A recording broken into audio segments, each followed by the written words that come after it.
One of the most controversial issues within the Catholic Church today is the question of the new Mass, or Novus Ordo Missae. It is this question that we are going to explore in this video.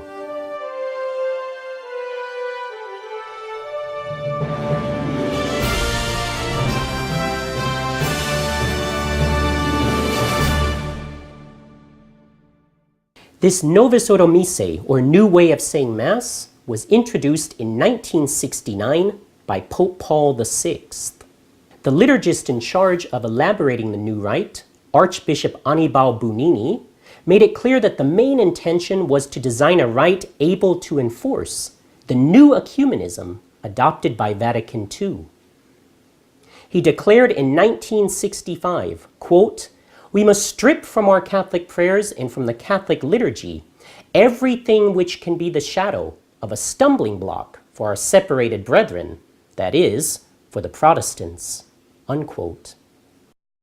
To accomplish this ecumenical goal, he solicited the help of 6 Protestant ministers. In the new rite, man has become more of the focus, not so much God. The priest and faithful gather for a meal to share with one another Christ's loving presence. This desire to create a man-centered liturgy has produced noticeable changes, using vernacular languages, introducing Mass facing the people, and equating the laity's role with that of the priest. Even the Blessed Sacrament has been removed from the visible center in the church and is now often reserved away from the main altar and out of view.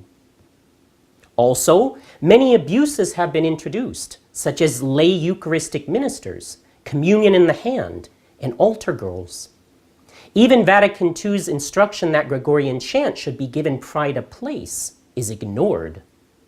The consequences of these changes have been, among many others, a shocking reduction in the number of religious vocations and a decrease in weekly attendance at Mass.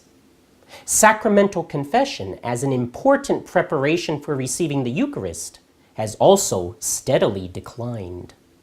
The traditional Mass, on the contrary, focuses on the worship of God and the true sacrificial nature of the Mass.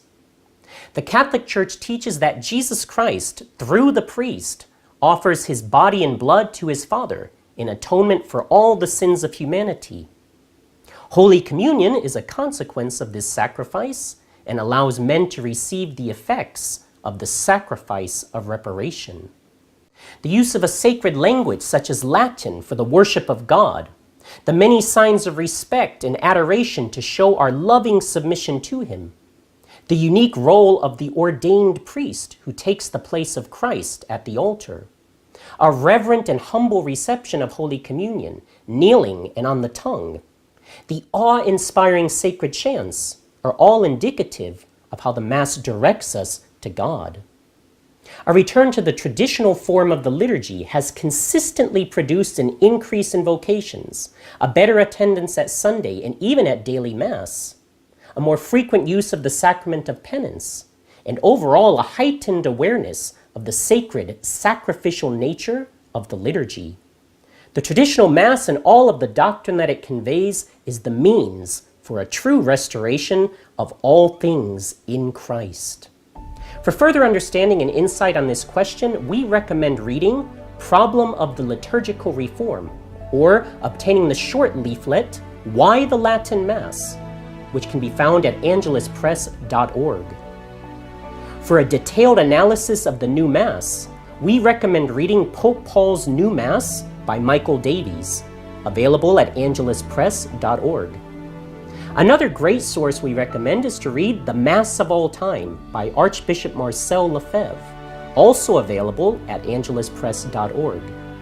To learn more, go to sspx.org and subscribe to our email list.